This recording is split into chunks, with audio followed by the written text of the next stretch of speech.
welcome back. I know it's been a long stretch of tutorials, but we are in the home stretch when it comes to UV mapping. So when I go over here to my UV texture editor and I select all the parts of my box, we can see that we have UDIMs, so all these tiles that are packed nicely with the different parts of our crate. So the top of our crate, the sides, the front and back rather, and the sides and the bottom, and we have all the little latches and handles and stuff in here, and then we got a tile with all of the straps. So let's go ahead and take care of the last step. Press Control A and turn on the top box, as we've been calling it. And the top box, oops, let me get into object mode. The top box, we can go ahead and just kind of hide all this other stuff. Is made up of two pieces, one the box itself, and then these little handly bits on these sides. So these are going to be super easy to do, so let's just take care of them really quick. I'm just going to press Control 1, and I'm going to say, hey, I want to create some camera-based maps, throw them on there real quick. Let's go ahead and just go edge. Let's see, actually, let me think about how I want to chop this up. Yeah, edge to edge, just like that, and that should be enough. Shift X. Yep. No, do what I asked it to. There we go. Shift X. In fact, you could go in this mode and do it. 1, 1, 2.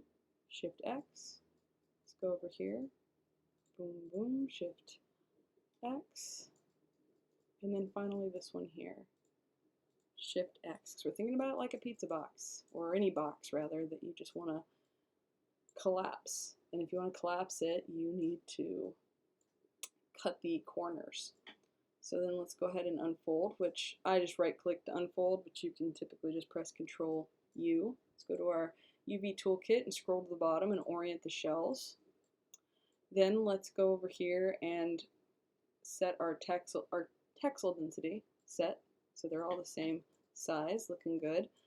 Let's move these out of the way for now. Bring them closer together.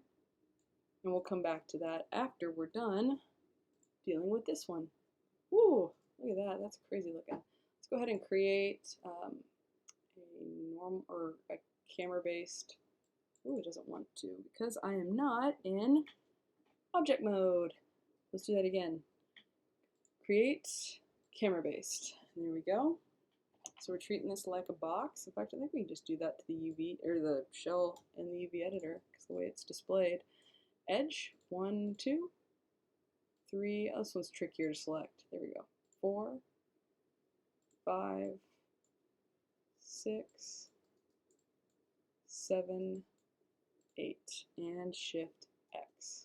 Now I got all those chopped up. Let's go ahead and handle this portion here. Grab an edge, go to the other side, Shift, double click. As you can see, it grabs the edge loop all the way down. Let's hold down Shift here, and Shift, double click. Didn't work. Undo. Let's try again. That worked. Shift and double click the one next to it. And that grabbed all the way around, just like I wanted it to. Let's see if we can do that with the inside. Yay! It's cooperating. Cool. So Shift X, everything is chopped up. Let's see how it lays. Control U.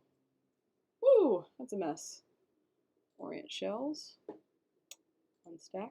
If you click unstack, that will push everything apart, which is nice. Yeah, looks good.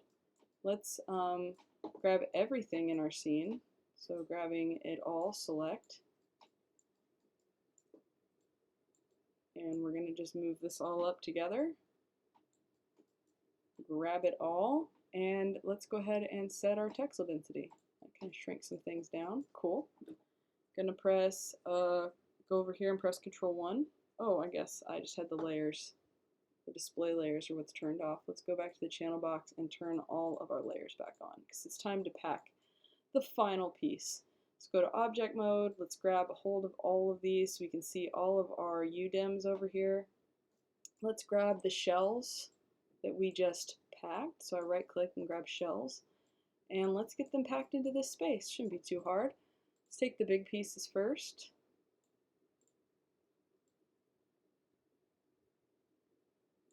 Alright, excellent. Let's go ahead and move this in. Actually, we can just put this in between them. I wonder if it'll fit. Cool. Seems to fit just fine.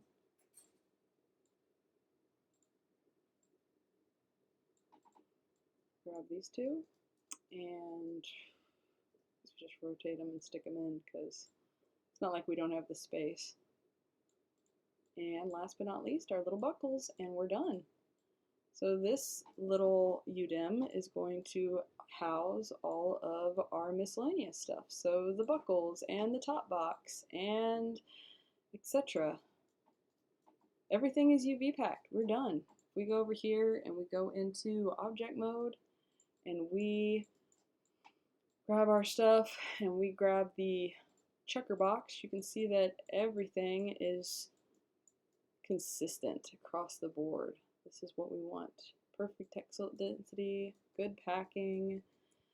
If we were to go click on, turn off that and click on the distortion map, everything is solid white. There's no color variation in this. It's just really ideal.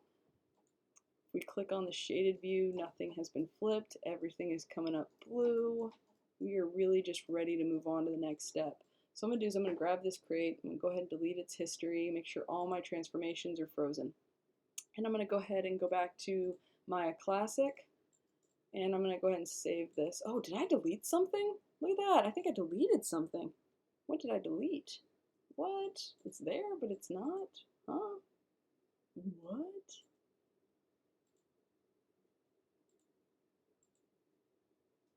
Did I delete a shader from it? Assign existing material Lambert. Oh, how interesting. I don't know why that happened, but curious. Somehow I disconnected the shader group. And what's really interesting is usually when a material has been broken away from a mesh, it turns green. It doesn't usually go transparent. So I'm just going to chalk that up to a Maya glitch. That was interesting. Everything else seems fine. Let's quadruple check that UV editor because now I'm all nervous. Everything looks good. Yeah, how strange. Oh, que sera. So now we are going to go ahead and file, save scene as Sci-Fi crate. You see there's like a bajillion versions of this.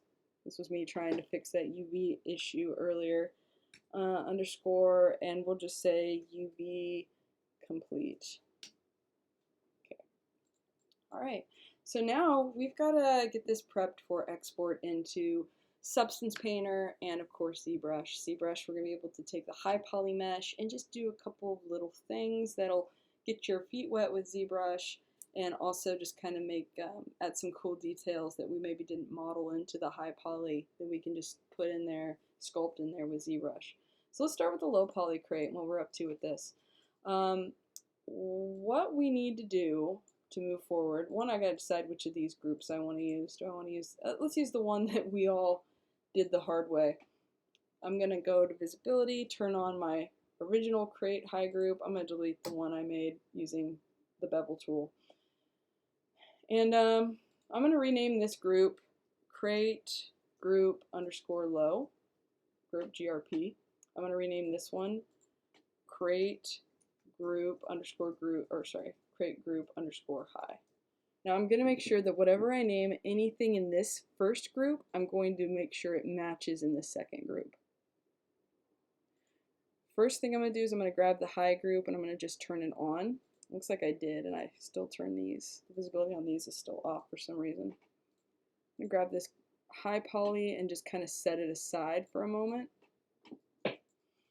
Alright, first thing I note is that I separated these straps and I didn't separate them here. So I need to make sure I do that because whatever I do to one, it has to remain consistent.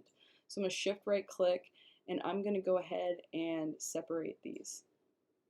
Okay, so now I've got this subgroup of straps here and a subgroup here. I'm going to go ahead and grab these. So I'm going to click on the first one, hold down shift, and I'm going to middle mouse them out of this. So I don't need this extra group, so I'm just going to delete it. I'm going to do the same thing over here. It looks like I've got a transform node for some reason. If you see a transform node like that, select everything and delete your history. That will get rid of the transform node. Alright, so I'm going to go ahead and grab these pieces from the strap, pull it out, delete this, and there we have the same amount of pieces in both. Let's just go down the row. This is called handles low, and in this group it's handles high. All lowercase, so that's good. This one is the front left strap, and I'm not going to name this front left strap. I'm just going to call it strap 1 underscore low. Let's go to this group. Thankfully it's the same strap, so I'm going to double click and I'm going to type in strap 1 underscore high. So it is identical to its neighbor. Do that again. It's another strap. I'm making sure that the straps match as I name them. So strap 2 underscore low. I'm going to go down here, and it is the same identical one. Perfect. Let's go strap 2 underscore high.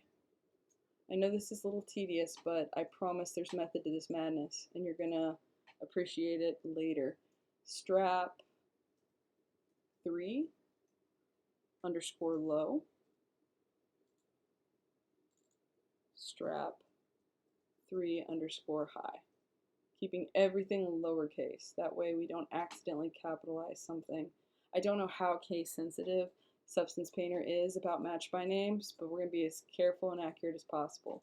So I'm going to grab this and make it strap 4 underscore low. There's the opposite one, strap 4, oops, I misspelled that, underscore high. Next one, okay, strap 5 underscore low. And notice I'm taking my time with this. I could just buzz through and type as fast as I can, but I'm being extra careful, and I'm double checking to make sure that I'm naming everything accordingly and that this is truly the counterpart to the previous one. Alright, and then this one will be strap 6 underscore low, and this one strap 6 underscore high. And it looks perfect. Alright, crate low, good. Crate high, good. Buckles low, good. Buckles high, good. Trim, you know what, I'm just going to call these like latches to make it easier. Latches low, because I just think that's too wordy what I was using before. And we'll change this to latches high. And then this can be T-box. Let's just change it to box. Box low, box high. Just keep it super simple. Alright, everything is ready to go as far as our next step. I'm going to go ahead and move this group back. Actually, before I do, I want to go ahead and adjust the surface normals here just to make sure that everything is the same. Like usually when you're modeling, your surface normals can change directions. They can get soft, they can get hard. So if I grab like the low poly, for instance, shift right click, and maybe I softened an edge, you'll notice that it looks very rounded, even though it's not been smoothed. It's just the normals have been rounded. So I wanna just kind of straighten these out because sometimes it's not as obvious as this. I find that I get better map baking if I've gone ahead and reset the normals. Now I used to reset them just by going in and adjusting the soft harden manually to something I liked, but one thing that I'm really enjoying is that you press spacebar and you go to mesh display and you go set to face. I really like that output. The set to face, I'm actually going to undo that because I just really played with my mesh too much. I'm going to undo a bunch of that, go back to normal. Let's go from this baseline. Going to grab everything, spacebar, mesh display, set to face. Okay, I'm going to do the same thing over here, and I'm pressing G. And I'm going to grab both of these and delete their history. Not going to freeze transformations because I want this high group to go back to 0. So why I did that was I I've noticed that the baking comes out a little bit better when I do that. I first got a tip from Professor Garrison to harden the normals on the high poly crate, but and he was right. I definitely got a better bake doing that. But I kind of personally enjoy setting to face, so his suggestion prompted me to experiment, and I really like the outcome there. Oops, I turned off the visibility. Let me go ahead and set this back to 0. All right, everything is named appropriately. Everything is pretty much ready to go. I'm going to turn off the high poly crate for another moment because there's one more thing I want to do, and that is I want to assign some texture materials before we're done. So right now the crate is set to this default gray Lambert, and I'm going to start with the handles, and I'm going to click them, and then I'm going to right click, not shift right click, but just right click, and I'm going to go down to favorite material, and I'm going to click on standard surface. Now standard surface materials are awesome because, as you can see, there is roughness and metalness, so you can plug in some of the PBR maps that we're going to be talking about as we get into Substance Painter. But we're not messing with any of this right now. Instead, we're just going to call this handles underscore MTL for material. Okay? Alright, and when I click off, you'll notice it's a slightly darker gray because the default for standard materials is slightly gray. So I'm going to grab the strap 1, hold down shift, and I'm going to select all the straps. And then I can just press G. And what G does is it repeats a previous command, and my last command was to assign a new texture. So now I have a new standard surface that has been applied to all of these. And if I click on one of these and I go to that standard surface and I darken it, it applies to all of them because they all have the same material on them. And I'm going to name this material strap underscore MTL. Okay, now I'm going to go to the crate itself, press G, and type in crate underscore MTL, buckles, G, buckles underscore MTL. Let's go grab these latches and let's press G again, and this time latches underscore MTL, and box. Let's press G and change this to box underscore MTL. All right. So that means the low poly is ready to rock and roll. There's still another step we need to do with the high poly. Let's grab that high poly group because right now it is still relatively low poly. We haven't applied the actual smooth to it yet. So I'm going to just grab everything in this group, shift right click, and I'm going to smooth my mesh, which is just going to beef up the number of faces. And I'm going to change divisions to 2. Now you can go as high as 3, but I found, oh no, looky there, fatal crash error. Very, very fun. Gotta love that. Hope you've been saving. This is a good lesson in saving. But yeah, you definitely want to smooth the mesh before you move on to the next step. And I am going to go ahead and stop the recording at this point, and I will be all caught up with whatever I didn't have saved in our next video.